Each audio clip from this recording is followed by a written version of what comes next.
Video के starting में हमें ये फैंग को दिखाया जाता है जो कि लेवल 10 के डंजन ग्लूम फॉरेस्ट के बाहर खड़ा है और उसके चारों तरफ के लोग उसको बहुत ही घृणा भरी नज़रों के साथ देख रहे हैं। हमने पिछले वीडियो में देखा था कि ये फैंग ने लेवल 10 के डंजन को आसानी के साथ क्लियर कर लिया था और वो रिवॉर्ड भी मिल चुका था, जिसकी वजह से सभी के सभी बाहर के लोग उसके प्रति घृणा की भावना के साथ देख रहे थे, जिसकी वजह से यहाँ पर यह सीन सजाया जाता है। सीन शिफ्ट होता है यचवान को दिखाया जाता है, जहाँ पर जो डंजन के अंदर से रिवॉर्ड मिला था वो टीचर को देते हुए यचवान कहता है कि अकॉर्डिंग टू स्कूल रूल्स यहाँ पर मैं आपसे कुछ भी रिसोर्सेज एक्सचेंज कर सकता हूँ, तो प्लीज़ मुझे अपने रिसोर्सेज दीजिए। तभी यचवान के पीछे जो बंदा खड़ा था वो यचवान को ताना कसते हुए कहता है कि एक्सचेंज, तुम किस चीज़ के बारे में एक्सचेंज की बातें कर रहे हो? तुमने ये इलीगली हासिल किया है, तुमसे तो ये छीन लेना चाहिए। तभी यचवान की इस तरीके की बातें सुनने के बाद टीचर भी उससे कहता है कि ये डंजन की तरफ से तुमको रिवॉर्ड मिला है, तो इसके ऊपर एकेडमी का कोई भी हक नहीं बनता कि ये तुमसे छीन ले। तभी पीछे से आवाज़ सुनाई देती है कि वहाँ पर के बंदे या फिर बच्चे लोग सभी लोग यचवान के ऊपर गलत सलत आरोप लगाने लगते हैं कि यचवान ने यहाँ पर इल्लीगल तरीके से यहाँ पर सारी चीज़ें की हैं, ऐसी गलत सलत बातें बोलने लगते। तभी वहाँ पर के बच्चे सभी लोग आपस में शर्त लगाने लगते हैं कि यचवान ने अगर ऐसा नहीं किया, वैसा नहीं किया, ये सारी गलत सलत बातें। वे टीचर यचवान की तरफ आता है और यचवान से कहता है कि वो उससे कहता है कि क्या तुम सच में इन लोगों से शर्त लगाना चाहोगे कि तुमने ये डंजन को अकेले क्लियर किया है? तभी यचवान अपना सर को खुजाते हुए कहता है कि ना, ये बहुत ही ज़्यादा बोरिंग है, इसमें मुझे कोई भी फ़ायदा नहीं है। फिर वहाँ पर एक बंदा आता है और यचवान से शर्त लगाता है कि क्या हो अगर मैं तुम्हें लैंप ऑफ नेचर के लिए डेजिंग ब्लूप्रिंट दे दूँ तो? उसकी बातें सुनने के बाद वीरा लिनफेंग के कानों के पास आकर कहते हैं कि लिनफेंग, तुम्हें इसके बारे में वाकई में सोचना चाहिए। डेजिंग ब्लूप्रिंट और लैंप ऑफ नेचर ये बहुत ही बड़ी बात होती है, तुम्हें इसके बारे में एक बार सोचना चाहिए। बाद में मीरा उसके बारे में बताते हुए कहती है कि इसकी मदद से तुम अपने प्लांट को बहुत ही इजी तरीके से ग्रो कर सकते हो और तुम्हारी जो प्लांट में प्रॉब्लम आती है कि हर जगह पर कोई ना कोई तरीके से प्लांट बच जाता है जिसको पोषण ज़्यादा ना मिले, तो इसके बारे में भी तुम्हें चिंता करने की ज़रूरत नहीं है और ये सभी जगह पर अपने पोषण को फैला देगी, जिसकी वजह से तुम्हारा प्लांट बहुत ही ज़्यादा अच्छे तरीके से ग्रोथ होंगे। बाद में वो बंदा फिर से ये फैंग के नज़दीक आता है और उसको चिढ़ाते हुए कहता है कि क्या तुम्हारे अंदर हिम्मत है कि मेरी बेट को एक्सेप्ट कर सको? सीन उस बंदे के पीछे का दिखाया जाता है, जहाँ पर वो बंदा फ़ोन से किसी को मैसेज कर रहा था। उसके मैसेज में हमें पता चलता है कि ये बंदा हारू का जासूस है, जो कि ये फैंग को यहाँ पर फंसाने के लिए आया है। तभी ये फैंग की तरफ का सीन दिखाया जाता है, जहाँ पर वो अपने माइंड में सोच रहा होता है कि यहाँ पर मैं नेक्रोमेंसर एबिलिटी को यहाँ पर बिल्कुल भी एक्सपोज नहीं होने दे सकता, वरना यहाँ पर मेरे लिए बहुत ही ज़्यादा बड़ी प्रॉब्लम हो सकती है। ये सुपरवाइज़र टीचर है, तो इससे मेरी नेक्रोमेंसर एबिलिटी को छुपाना आसान होना चाहिए। मैं यहाँ पर लैंप ऑफ नेचर को यहाँ पर छोड़ नहीं सकता। इसी वजह से ये फैंग यहाँ पर एग्री हो जाता है और वो बंदा की तरफ देखने लगता है। बाद में वो बंदा बहुत ही ज़्यादा गला फाड़ फाड़ कर हंसते हुए कहता है कि ये बहुत ही ज़्यादा अच्छा है, अब तुम देखोगे कि टीचर तुम्हें कैसे तरीके से पकड़ लेते हैं चीटिंग करते हुए। बाद में सीन शिफ्ट होता है, डंजन के अंदर का सीन दिखाया जाता है, जहाँ पर ये फैंग और टीचर पहुँच चुके हैं। तभी टीचर ये फैंग से पूछते हैं कि स्टूडेंट ये फैंग, तुमने इस डंजन को वाकई में क्लियर कर दिया है, ये तुमने कैसे किया है? तभी ये फैंग उससे कहते हैं कि टीचर, आप ये अगर जानना ही चाहते हैं तो मैं आपको अपनी पूरी स्ट्रेंथ दिखाने के लिए तैयार हूँ। ये फैंग के इतना कहने के साथ ही उसके चारों तरफ से उसके हाथों के अंदर ग्रीन ऑरा गैदर होने लगता है। बाद में ये फैंग उससे कहता है कि कम आउट, मेरे बाहर आ जाओ मेरे फार्मर टीममेट। उसके इतना कहने के साथ ही उसके पीछे बहुत ही ज़्यादा बड़े अवतार के साथ अनडेड, जो कि अभी फार्मर ओरा के साथ रिलीज हुए हैं, उसकी वजह से उसे ऐसा लग रहा है कि यहाँ पर अनडेड नहीं है बल्कि ये फैंग का एक अलग ही तरह का टैलेंट है, जिसकी वजह से उसके फार्मर टीममेट उसके पीछे आ चुके हैं। ये फैंग को इतनी तेजी के साथ समन को समन करते हुए देखने के बाद बहुत ही ज़्यादा हैरान हो चुका है टीचर। वो अपने माइंड में सोचता है कि ये बहुत ही ज़्यादा फास्ट समन किया गया है और इसकी क्वालिटी भी बिल्कुल भी कम नहीं हुई है, बल्कि इसकी क्वालिटी भी बहुत ही ज़्यादा टॉप नॉच है। ये फैंग की इस तरीके की टेरिफाइंग पावर को देखने के बाद टीचर भी बहुत ही ज़्यादा इम्प्रेस हो चुका है। वो ये फैंग की तरफ देखते हुए कहता है कि यह बिल्कुल भी बुरा नहीं है, इस तरीके की टेरिफाइंग पावर को देखने के बाद ये क्लियर है कि इस बंदे ने ही सोलो डंजन को क्लियर किया है। तभी येफेंग की तरफ हम देखें तो हमें दिखाई देता है कि येफेंग के सामने बहुत सारी ग्रीन आइज जलती हुई दिखाई दे रही है। तभी येफेंग फुल फोर्स के साथ अटैक करने के लिए अपना अनडेड सोल्जर को कहता है, जिसकी मदद से वहाँ पर सामने की ओर देखते हैं कि सामने की ओर से बहुत सारे वुल्फ मॉन्स्टर आ रहे थे। तभी उसके ऊपर उसके सारे के सारे अनडेड मॉन्स्टर हमला कर देते हैं। वहाँ पर हम देखते हैं कि बहुत सारे अनडेड मॉन्स्टर अपने अपनी एबिलिटीज का इस्तेमाल करते हुए उन वुल्फ मॉन्स्टर के ऊपर हमला कर रहे थे। वहाँ पर मेज अपनी मेज एबिलिटी का इस्तेमाल कर रहे थे। इस तरीके से बहुत सारी अलग अलग तरीके की एबिलिटी का इस्तेमाल करते हुए उन वुल्फ मॉन्स्टर के ऊपर हमला करा जाता है, जिसकी वजह से वहाँ पर बहुत ही मास डिस्ट्रक्शन होता है। ये देखने के बाद बहुत ही ज़्यादा टीचर हैरान हो जाते हैं कि ये फेंग की पावर इतनी ज़्यादा टेरिफाइंग कैसे हो सकती है। वो चिल्लाते हुए कहता है कि यहाँ पर 1 मिनट भी नहीं हुई और यहाँ पर कोबल्ट मॉन्स्टर की पेट्रोल स्क्वाड को इसने सेम लेवल पर रहते हुए हरा दिया। बहुत ही टेरिफाइंग पावर है इस बच्चे की। स्पेशल ऑक्यूपेशन के साथ ये फेंग का टैलेंट इतना ज़्यादा टेरिफाइंग होना बनता भी है। ये फेंग तभी टीचर को पुकारते हुए कहता है कि टीचर, मैंने यहाँ पर कोबल्ट पेट्रोल स्क्वाड को क्लियर कर दिया है, तो मैं सोच रहा हूँ मैं नेक्स्ट मेरी प्लानिंग ये है कि मैं यहाँ पर बॉस मॉन्स्टर को भी हंट करने के लिए जाऊँ। सीन शिफ्ट होता है, हमें यहाँ पर एक पोर्टल बनता हुआ दिखाई देता है। वहाँ से हमें दिखाई देता है कि ये और कोई नहीं, बॉस मॉन्स्टर बाहर निकल रहा है, जो कि बहुत ही तेजी के साथ येफेंग की तरफ हमला करने के लिए आगे बढ़ता है।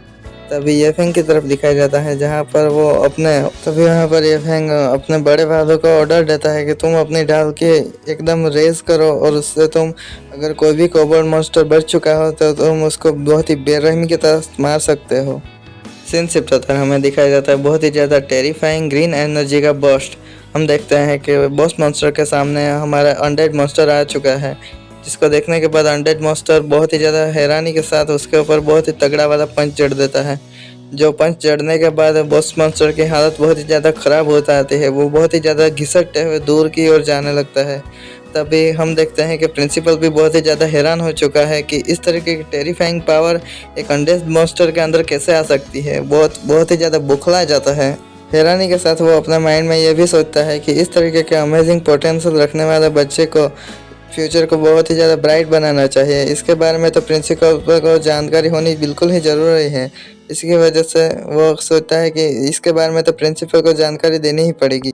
इसी के साथ येफेंग को दिखाया जाता है, जहाँ पर वो ये अपने सारे के सारे अनडेड मॉन्स्टर को अपने अंदर बुला लेता है। बाद में वो उस मॉन्स्टर के सामने खड़ा रहता है, उसके पीछे से वो टीचर भी उसकी ओर देख रहा है। तभी येफेंग टीचर से पूछता है कि टीचर, क्या मैं ये पूछ सकता हूँ कि क्या मैंने खुद को साबित कर दिया है।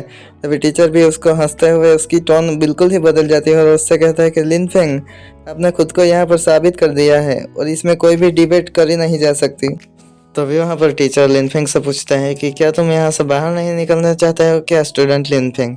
तभी लिनफेंग उससे कहता है कि यहाँ पर मैं थोड़ी देर के लिए रुकना चाहूँगा, यहाँ पर का नज़ारा थोड़ा सा बेटर है बाहर की जगह का, इसी वजह से मैं यहाँ पर थोड़ी देर के लिए रुकूंगा, बाद में निकल आऊँगा। तभी टीचर भी उससे कहता है कि ठीक है, तो मैं पहले जाता हूँ, बाद में तुम निकल आना, क्योंकि आधे घंटे के अंदर ये डंजन वापस रिसेट हो जाएगी। सीन शिफ्ट होता रहा, हमें दिखाया जाता है येफेंग की तरफ, जो कि बॉस मॉन्स्टर की तरफ वापस दौड़ते हुए चला जाता है। वो उस बॉस मॉन्स्टर को अपना अनडेड बनाने की सोच रहा होता है। वो कहता है कि पिछली बार तो मेरा लेवल बहुत ही ज़्यादा कम था, जिसकी वजह से मैं इसको अनडेड मॉन्स्टर नहीं बना पाया था, लेकिन इस बार मेरा लेवल बढ़ चुका है, तो काश ये वापस ऐसा ना हो। इसी के साथ वो अपनी अनडेड एनर्जी रिलीज करते हुए उस बॉस मॉन्स्टर की तरफ हाथ बढ़ाता है। बाद में वो कहता है राइस। लिनफेंग के इतना कहने के साथ ही मुझे पता चल जाता है कि ये बंदा सोलो लेवलिंग की कॉपी कर रहा है। यहाँ पर हर मॉन्स्टर सोलो लेवलिंग की कॉपी दिखाई दे रहा है। आप बिल्कुल भी देख सकते हो कि यहाँ पर सभी सोलो लेवलिंग की कॉपी कर रहे हैं सारे के सारे लोग। उसके राइज बोलने के साथ ही वहाँ पर वो अनडेड मॉन्स्टर पैदा हो जाता है। वो येफेंग के सामने झुक जाता है और येफेंग को अपने रिस्पेक्ट शो कराने लगता है। बाद में वो डंजन एंट्रेंस का सीन दिखाई देता है, जहाँ पर येफेंग उस डंजन में से बाहर निकल आता है और उसके चारों तरफ से वो पोर्टल क्लियर होने का निशान ही दिखाई देता है। येफेंग को डंजन क्लियर करने के बाद बाहर निकलता देखने के बाद सभी लोग बहुत ही ज़्यादा हैरान हो चुके थे। काफ़ी सारे लोग बहुत ही ज़्यादा चिढ़ चुके थे कि एक फार्मर कैसे इस डंजन को क्लियर कर सकता है। तो कुछ लोग थोड़ा सा हैरान हो जाते हैं, बाद में थोड़े से डर जाते हैं कि येफेंग उसके बारे में क्या सोच रहा होगा। क्या वो अभी भी हमारे ऊपर गुस्सा है, या फिर ये बंदा कैसे इस डंजन को क्लियर कर सकता है। ऐसी सारी बातें कर रहे थे। टीचर भी यहाँ पर येफेंग के बाहर निकलने के साथ ही अनाउंसमेंट कर देते हैं कि एक्स्ट्रा ऑर्डिनरी एकेडमी का ये बंदा इसके नाम के लिए डिजर्व करता है। इसने यहाँ पर साबित कर दिया है कि इस बंदे ने अकेले में डंजन को क्लियर कर दिया है। इतना कहने के साथ ही टीचर लिनफेंग को पास बुलाते हैं और अपने हाथों में से एक स्क्रॉल और एक छोटी सी बैग देते हैं लिनफेंग को। तभी येफेंग को दिखाया जाता है जो कि बहुत ही चिंता के साथ किसी बंदे को ढूंढ रहा था। तभी उसकी चिंता को देखने के बाद वीरा भी उसके पास आ जाती है और उससे कहती है कि तुम किसे ढूंढ रहे हो। एडमिनिस्ट्रेटर के बताने के बाद कि तुम यहाँ पर 16 डंजन क्लियर कर दिया है, वो बंदा जान चुका था कि वो गलत है। इसी की वजह से वो अपनी चीज़ को वहीं पर छोड़ने के बाद वहाँ से भाग गया। इसके बाद येफेंग अपने हाथों में रखे सामान को देखने के बाद हंसते हुए कहता है, हाँ, फर्टिलाइजर अब होगी फुल हार्वेस्ट। येफेंग वहाँ पर अपनी खुशी मना रहा होता है। तभी पीछे से टीचर वीरा को वो एक रिकॉर्डिंग स्टोन देती है। बाद में वो कहता है कि येफेंग एक अंधेरे में लड़ने वाला बंदा है, इसकी ज़रूरत आपको पड़ेगी। सीन शिफ्ट होता है और हमें सनविल एकेडमी का सीन दिखाया जाता है जहाँ पर हारो का रूम होता है। तभी हमें दिखाया जाता है कि हारो वहाँ पर पंचिंग बैग के ऊपर पंच मार रहा होता है जिसके ऊपर येफेंग की फोटो लगाई है। समय के साथ बार बार मेरी ह्यूमिलेशन करता रहा एक लॉली फार्मर लिनफेंग। वहाँ पर हम साइड में देखते हैं कि वो बंदा जो कि भीड़ को उकसा रहा था कि लिनफेंग ने यहाँ पर गलत किया है, वो सारी की सारी बात हारू को आकर बता देता है। उसकी बातें सुनने के बाद वो कहता है कि फोर्स यहाँ पर बिल्कुल भी नहीं काम करी, एकेडमी लिनफेंग को बचा देगी। इसी वजह से मुझे कुछ और ट्राई करना होगा लिनफेंग को यहाँ पर सबक सिखाने के लिए। वो कहता है कि राइट, ये नेचर मैजिक और समन्स के ऊपर रिलाई करता है, ये बिल्कुल ठीक है ना। तभी वो ऑर्डर देते हुए एक लेटर देता है अपने बंदे को और कहता है कि ये इमीडिएटली इस लेटर को फ्रंट लाइन के ऊपर भेज दो जहाँ पर मेरा अंकल द काउंट है, और उनसे कह देना कि यहाँ पर नेचर टाइप का इंस्ट्रक्टर की ज़रूरत है और रोटेटिंग कर रहे हैं। यहाँ पर जो भी नेचर टाइप के इंस्ट्रक्टर खाली हों उसको जल्द से जल्द स्कूल के अंदर भेज दिया जाए।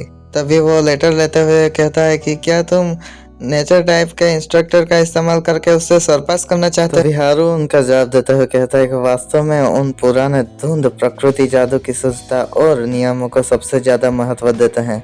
उन्हें लिनफेंग से निपटने दो। चलो देखते हैं कि क्या वो अभी भी इतना घमंडी होने के लिए काफ़ी है।